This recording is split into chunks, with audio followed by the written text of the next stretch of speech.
आज हम लोग अपने टेंस सीरीज का दूसरा टेंस पढ़ेंगे, प्रेजेंट कंटिन्यूअस टेंस। सबसे पहले इसका पहचान है, देखते हैं। पहचान होता है इसका जिस हिंदी वाक्य क्रिया के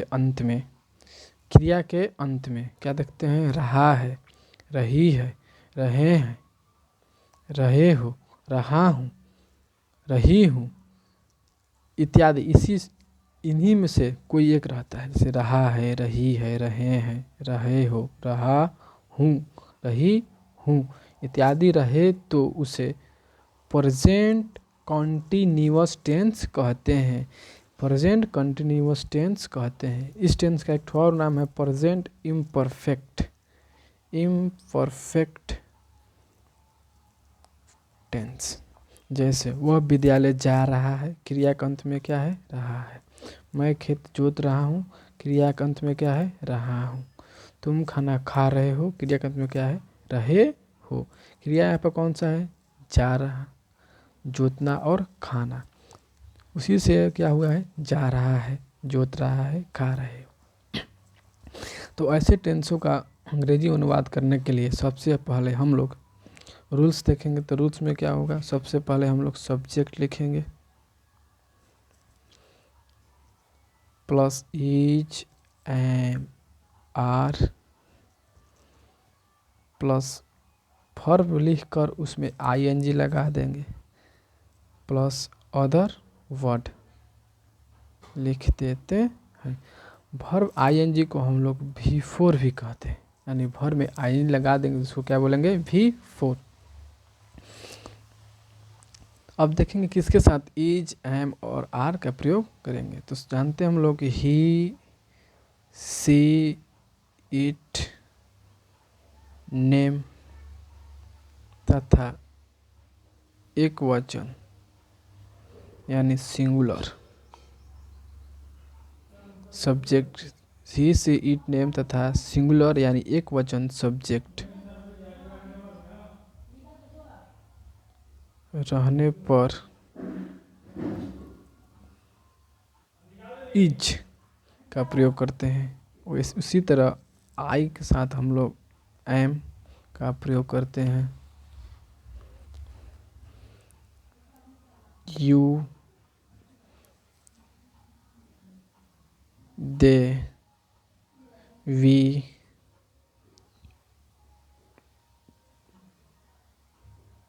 बहुवचन यानी प्लूरल सब्जेक्ट रहने पर आर का प्रयोग करते हैं। तो प्रेजेंट कंटिन्यूअस टेंस में हम लोग देखते हैं क्या कि क्रिया के अंत में रहा है, रही है, रहे हैं, रहे हो। उसी प्रकार इसमें रहा है, रहा हूँ है, रहे हो है। अब हम लोग इसका रूल देखते हैं। तो subject plus is am are, भर में आईएनजी प्लस अदर वर्ड लिखते हैं। जैसे वह विद्यालय जा रहा है, तो इसका क्या हो जाएगा, वह विद्यालय जा रहा है, वह सब्जेक्ट यानी ही हो जाएगा। ही के साथ क्या लगता है हम लोग का, इज, ही इज। वर्ब इसके बाद क्या लिखते हैं हम लोग, वर्ब में आईएनजी। वर्ब कौन सा हम लोग का, गो। तो गो में आईएनजी लगाएंगे तो हो जाएगा गोइंग। और उसके बाद टू स्कूल।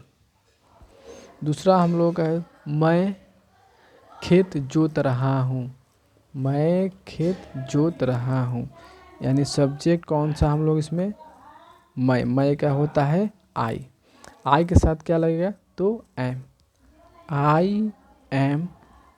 जोतना का क्या होता है, प्लॉफ। वर्ब कौन सा इसमें, जोतना। जोतना का मीनिंग होता है प्लॉफ, PLOUGH। और इसमें क्या लगाना है, ING, ploughing. I am ploughing the field. ठीक उसी प्रकार तीसरा हम लोग देखेंगे। तीसरा है तुम खाना खा रहे हो। इसमें सब्जेक्ट है तुम का इंग्लिश वर्ड होता है यू के साथ क्या लगेगा, तो यू के साथ लगेगा आर, यू आर। वर्ब कौन सा है, खाना।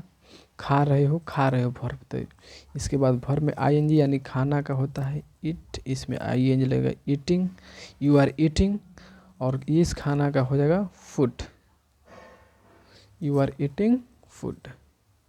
चलिए एक बार इसका रिवीजन कर लेते हैं।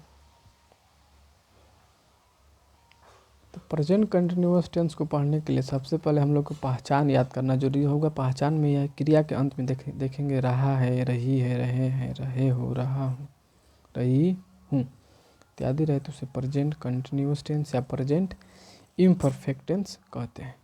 एग्जाम्पल के तौर पर विद्यालय जा रहा है, मैं खेत जोत रहा हूँ, तुम खाना खा रहे हो। क्रिया के अंत में रहा है, रहा हूँ, रहे हो। सबसे पहले पहला रूल याद करना पहचान, और यह फर्स्ट रूल याद रखना होगा। Subject plus is am are plus verb में ING plus other word. Verb में आईएनजी को वर्ब फोर भी बोलते हैं। ये रूल याद हो जाएगा तो आप लोगों को टेंस खत्म हो जाएगा। और ये तो आप लोग को याद ही होगा कि हिस्ट्री इट नेम के साथ ई लगाते हैं, आई के साथ एम लगाते हैं, और यू वी दे बहुवचन के साथ आर का प्रयोग करते हैं। अब हम लोग चलेंगे इसका निगेटिव सेंटेंस में। निगेटिव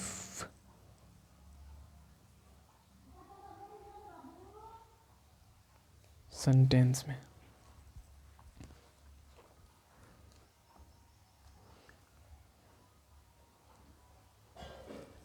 यदि हिंदी वाक्य में नहीं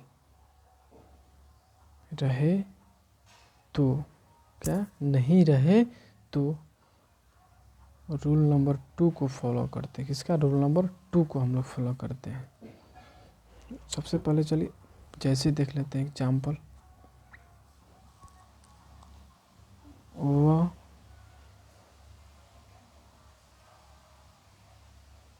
विद्यालय नहीं जा रहा है, मैं खेत नहीं जोत रहा हूँ। ऐसे वाक्यों को बनाने के लिए इंग्लिश में रूल नंबर 2 याद करना होगा, चाहे समझना होगा हम लोगों को। याद नहीं समझ लीजिएगा क्योंकि सब रूल एक ही तरह जैसा होता है। Subject plus is am are. Subject के बाद क्या लिखेंगे? इज एम आर, और इसके बाद नॉट का प्रयोग करेंगे। फिर इसके बाद four I N G plus other word.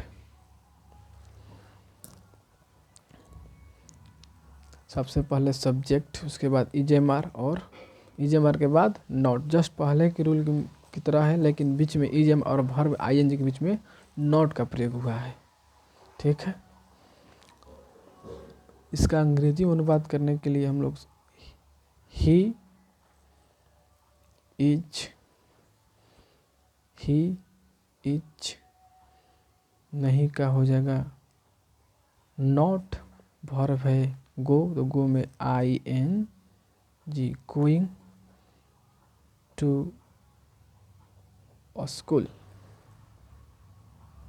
दूसरा हम लोग मैं खेत नहीं जोत रहा हूँ। मैं सब्जेक्ट है तो मैं का आई के साथ क्या लगता है? पिछली बार पढ़े थे एम, और इज एम आर के बाद क्या लिखना है? Not, I am not. अब इसके बाद वर्ब है जोतना, तो प्लॉफिंग, जोत रहा है, प्लॉफिंग द फील्ड। इसी तरह हम लोग बाकी वाक्यों को देखेंगे। और आप लोग का कहीं डाउट होगा तो कमेंट बॉक्स में कमेंट कीजिएगा, या फिर कोई क्वेश्चन होगा इसी टेंस से तो क्वेश्चन पिन कीजिएगा।